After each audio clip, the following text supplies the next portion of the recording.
he told his wife the night he died before he went on stage, like, I'm not feeling great, but I can't let the fans down.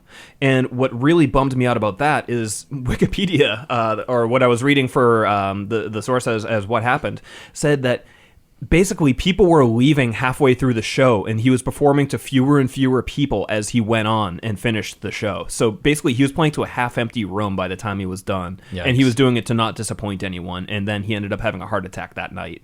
That's fucked up. Yeah, I felt really bad for the guy, because it's like he just seemed so earnest and so like ready to like perform, because he thought people were out there just wanting to have a good time. And yeah, that's ended up being what did him in. I would have felt so shitty if I left that show early. Oh man. Oh god, yeah. Though if you're listening and you left that show, I hope you fucking feel bad. Oh, I thought you were gonna say I hope you die. No, feel bad's good. Yeah, feel bad works. No, because, death is too easy. You got to live with that pain. Yeah. I want you to spend the rest of your life thinking about what you did. To Tiny Tim. Yeah, I mean, he's a true artist in that sense, right? And Yeah. that's why I think I like listening to him, is because there's always a sincerity to what he's doing. Yeah, 100%. And like I like that, and like he's gonna be him, and I think one of my favorite parts about him is I feel like what we heard he'd be doing by himself in his fucking basement, and we just happen to hear it. Yeah. You know, like he's just doing this anyway, and then people actually liked it. Yeah. I always appreciate someone who's like sort of subverting the fame paradigm like that, for sure.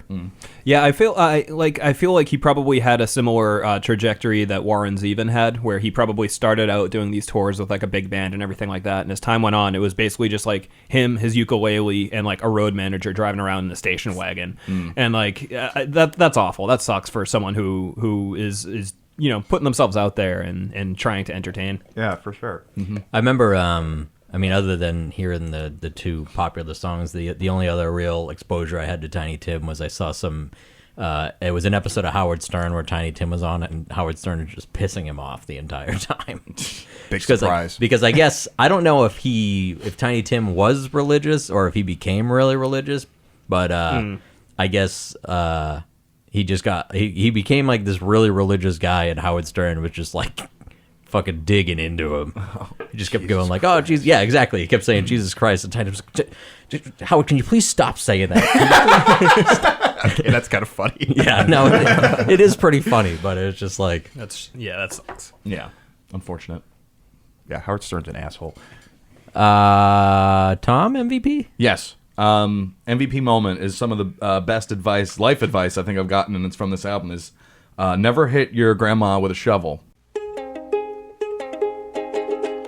Never hit your grandma with a shovel. It makes a bad impression on her mind. Because it leaves a bad impression on her mind. Yeah. So I stopped hitting my grandma with a shovel years ago. There are so many goddamn one-liners on this album. It's so good. That was a great line. Yeah. Yeah, what was the one you were cracking up about the eating breakfast on the porch? Oh, let your man go home tonight or have his breakfast here. That was like great. That sounds like a very like 18th century New England saying. It does. Feels right. All right. Yeah, you can eat your breakfast and eat it too.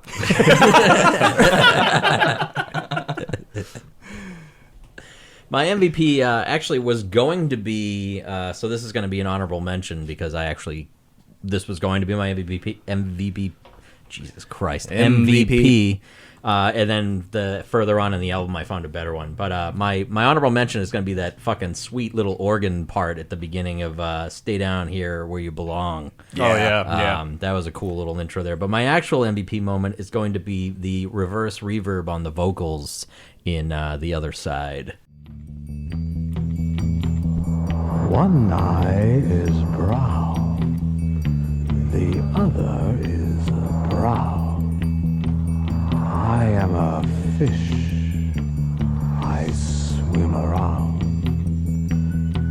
You say I'm lost. Oh, yeah. That song overall was a fucking trippy, fucking awesome thing. I mean, other than the laughing and the orgasm. Again, at the true, beginning. like just pure lunacy. I that was a close second for me. The Other Side. Yeah, I was into that. All right. I have a question. Go, Tom. Okay. So, who do you think the target audience for the album was? Are you asking on behalf of the label, or are you asking on behalf of Tiny Tim? Well, both maybe. Because for Tiny Tim, I don't think there was an intended audience. I thought he just had a lot of fun doing this, and as long as there were interested people in hearing his music, he wanted to put it out and just have them hear it. Sure. Okay, so then who do you think would be consume this album the most? Like, who would be drawn to it? Well, I think that would have to do with probably the marketing behind this, which I would assume would be pushing the novelty angle of it. So I think it probably got sold a little short by some people who might actually really like it, because it was probably pushed as like, oh, here's that jokester Tiny Tim with his album. Yeah, I imagine this as like a family album, like for kids at times, because it has that like kitschiness.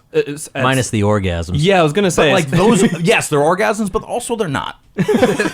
You know? I mean, what is an orgasm? Do we even know this? Hey, I've never had if one. it weren't for orgasms, none of us would be here. Okay. Well, can you say that with certainty? Maybe we're all just pickled like Snoke.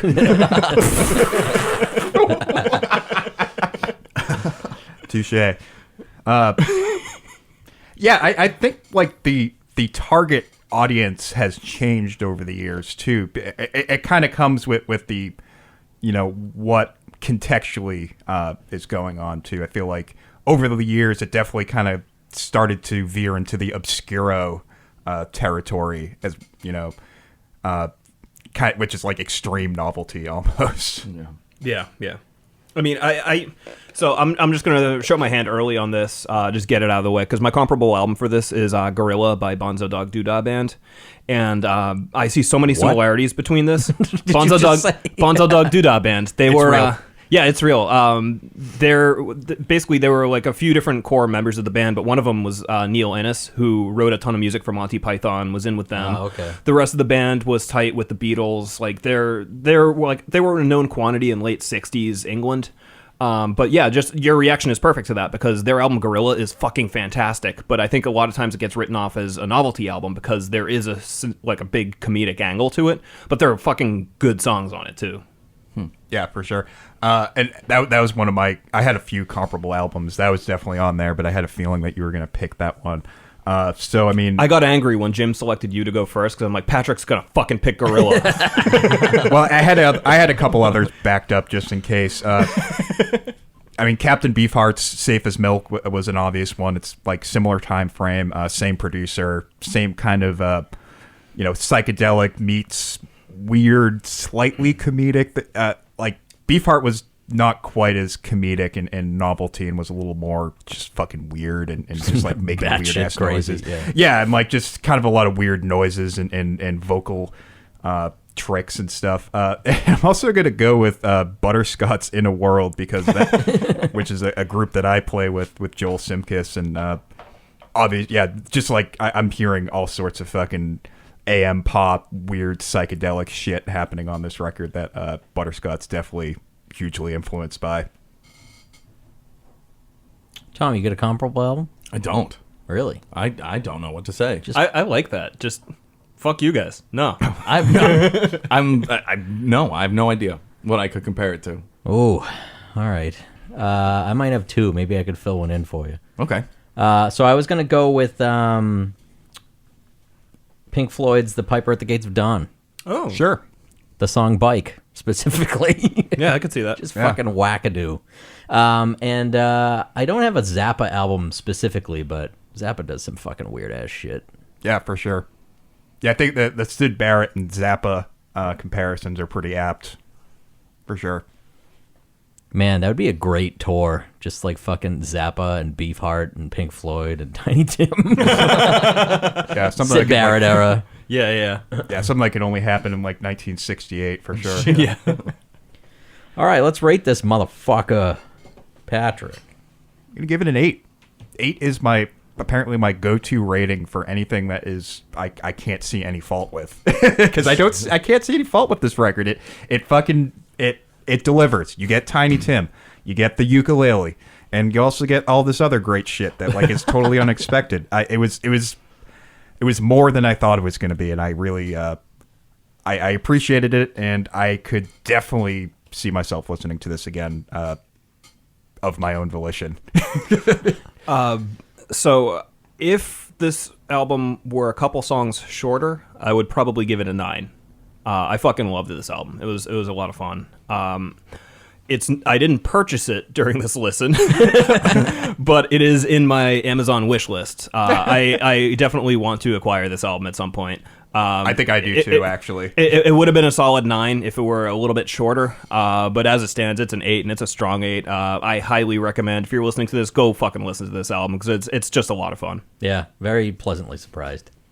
Tommy? You know, I don't want to follow suit here, but I mean, I kind of feel like it's the same 8, strong 8 plus range, not quite a 9. Yep. I listened to this album a whole lot about 8 years ago when I got a ukulele and I was playing around, and then I started to look into Tiny Tim a little bit, and I was just like, listening to this album on repeat for like a summer, and I feel like it just stuck with me all those years, and I was glad I got this vinyl for my birthday. I haven't listened to it until we listened to it together. So, You said this is a 900 copy release? Yeah, it's that's some sort of exclusive somewhere. Is 900 pink vinyls made of these. Nice. Which is neat. But I'd say 8.5.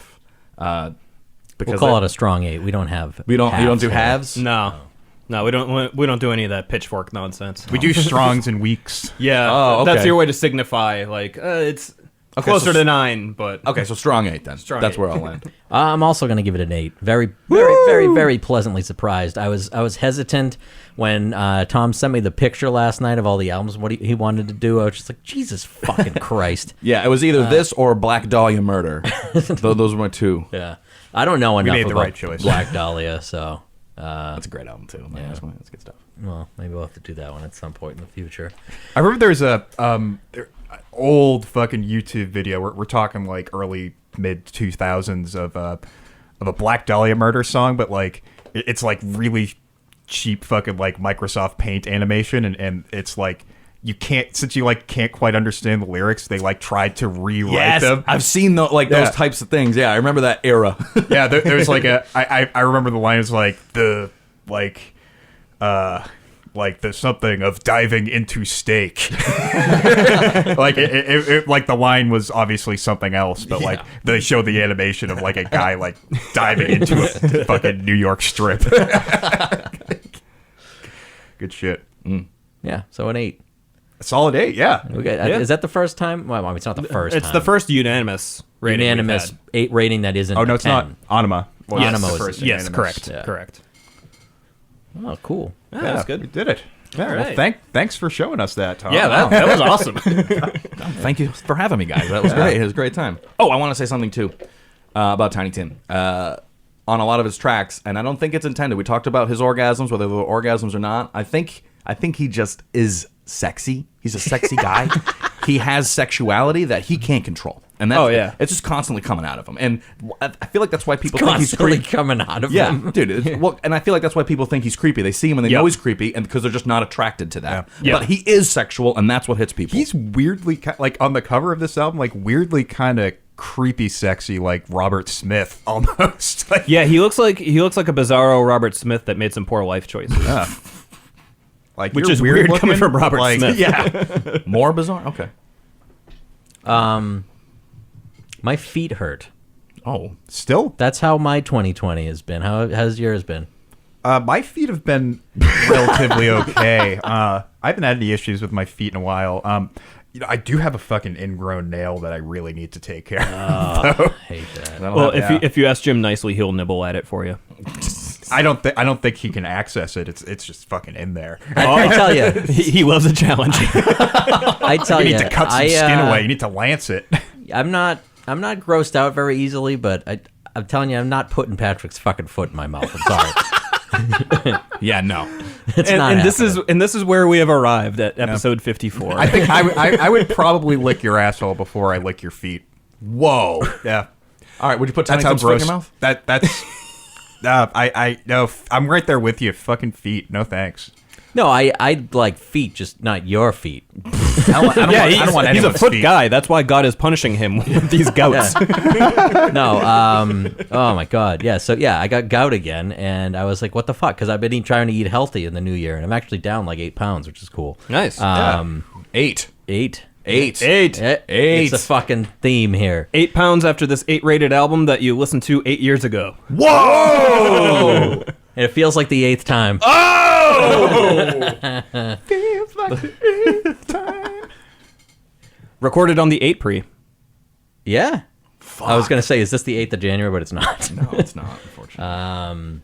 No, but it is 10 currently 10. Hold on. 10. If we wait just we just keep delaying this over and over until the time changes to the next minute, which then it'll be Saturday, January 11th at 10.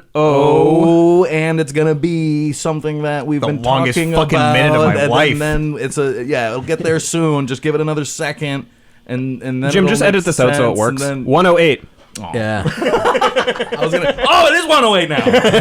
Perfect. So You gotta wait the actual minute, guys. Come on. you guys were We did, but I'm just asking Jim after the fact to edit that out because that's just fucking So nonsense. you guys were giving me shit earlier because like I obviously posted a Facebook status when I was like on the road here. I was like, no, I really needed to get this idea out, which was everything bagel soda. But like, an old God, imagine if you died. Like if you were this caused were a my car final accident, words? This is yeah, the and last that got thing. out, that would be your fucking legacy. I'm fine with that. I always said, because I travel a lot for work, and I'm always like, because I'm fucking crazy. One of the things that goes through my head when I'm on the plane is, if this plane goes down, what would my Facebook status be? What would I try to get out before the plane hit the ground? So first off, you just made a jerk off motion, and second off, get that out. Yeah, I gotta get that out. So you would post on Facebook as opposed to like trying to call a loved one or something. Well, he's addressing all of his loved ones. who am I? I mean, I can't get to everybody. I love a lot of people. Yeah. I would just post Stalin did nothing wrong. Just leave that out. Just really fucking put that question into people's heads. I just fucking post ouch, period. That would be epic. See you later, alligator. Anyway, so on that first comment on that status that I made about everything bagel soda was just an old coworker going, "Don't do it, Pat." Don't do what? You got people out there that care about you, man. Like all I said was everything bagel soda. Like, don't invent it. Don't. I wish you'd step back from that ledge, my friend. Are we done? We gotta plug some stuff. You guys Yeah, you want to plug anything, Patrick? Not this week. That Facebook post that he just made. Yeah, follow me on social media for more fucking farm fresh bullshit.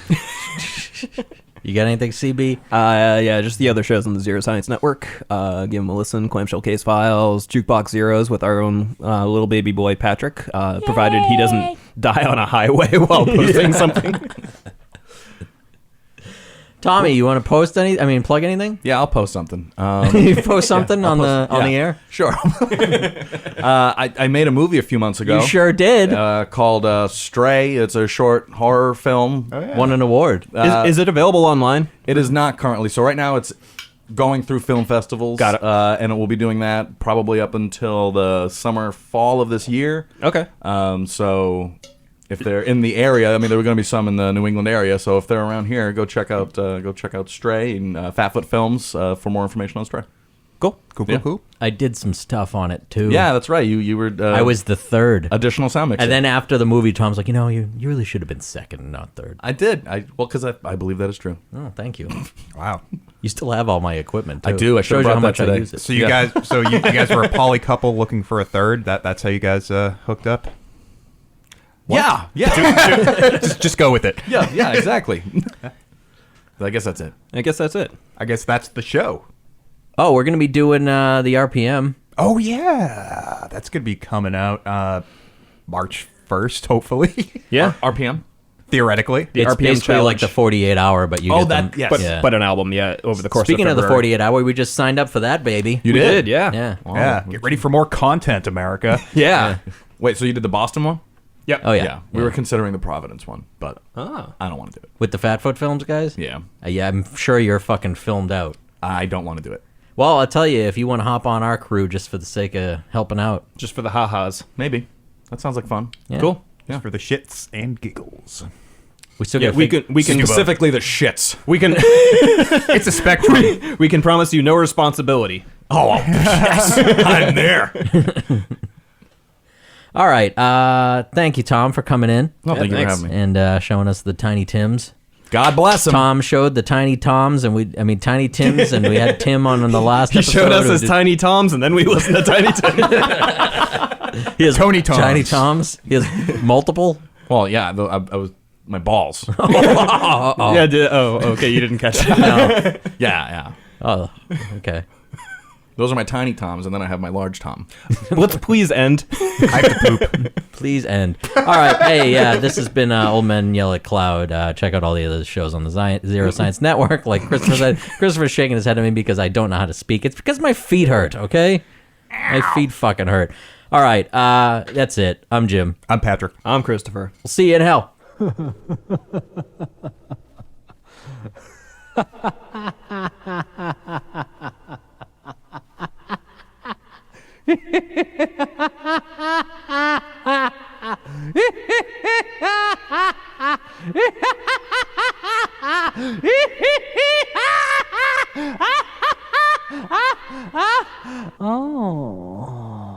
Zero Science. Remember a time when the internet wasn't a cesspool? When Nickelback was not the lazy comedian's punchline? When The Last Jedi or Ghostbusters didn't ruin anyone's childhood? We do. Nickelbackin' is a monthly podcast hosted by three longtime friends who really just need an excuse to shoot the shit. But in the meantime, they'll call out some internet hyperbole bullshit while they're at it. Do you secretly enjoy the smooth taste of Dunkin' Donuts coffee? Maybe you're a fan of the work of Jim Carrey. Hell, maybe you even like Nickelback. We don't, but we're in their corner, and by default, we're in your corner too. Listen to Nickelbackin' on the Zero Science Network, wherever you download podcasts.